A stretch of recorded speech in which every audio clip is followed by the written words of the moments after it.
તો જય માતાજી મિત્રો, સ્વાગત છે તમારા બધાનું આજના મારા વિડીયોમાં।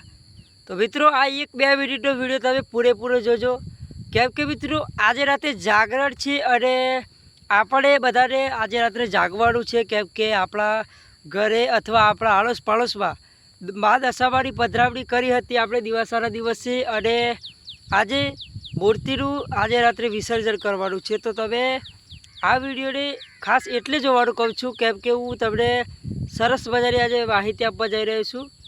થોડી શરદી ઉધરસના કારણે બોલવામાં થોડી તકલીફ થઈ રહી છે, કેમ કે શરદી ઉધરસ જેવું છે એટલે। તો મિત્રો હું તમને ટૂંકમાં વાત કહું તો બે દિવસ પહેલાં એક વિડીયો બનાવ્યો હતો, જેમાં એક ભાઈની કોમેન્ટ આવી કે શું ખરેખર માતાજીની જે મૂર્તિ છે દશામાની એને પાણીમાં મૂકવી સારી કે ઝાડ નીચે? તો મારા ભાઈ એની કોમેન્ટનો મેં જવાબ પણ આપ્યો હતો।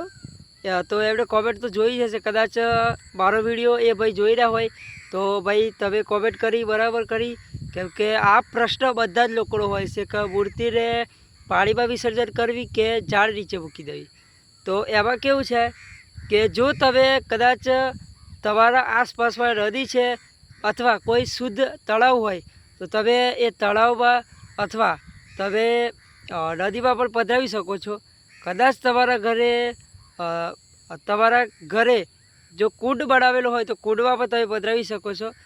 અને એ વિડીયો મેં તમને બતાવું, પણ મારી ચેનલમાં જઈને તમે જોઈ લેજો, કેમ કે મિત્રો અત્યારે હાલમાં મારી પાસે એડિટિંગ કરવાનો સમય નથી, અને તમને બતાવું કે અમારા ગામની જે મૂર્તિ વિસર્જન થવાની છે એ કઈ જગ્યાએ થવાની છે, કેવા પાણીમાં થવાની છે, હું તમને બતાવું।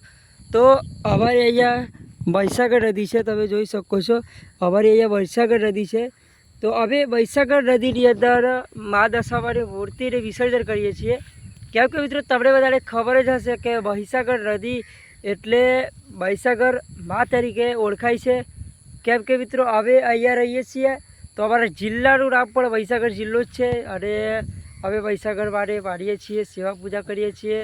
અને તમને હું કાલે અમારા જૂના રાબડિયા ગામમાં જ્યારે અમારા આખા કોઠાપા જિલ્લાની મા દશામાની મૂર્તિ અમારા જૂના રાબડિયા ગામે વિસર્જન કરવા આવે છે, એનો પણ તમને હું વિડીયો બતાવવાનો છું। તો વિડીયોને તમે લાઇક્સ કરજો, શેર કરજો, અને આજના વિડીયોમાં બસ આટલું જ। મળીશું કાલે નવા વિડીયોમાં, ત્યાં સુધી બાય।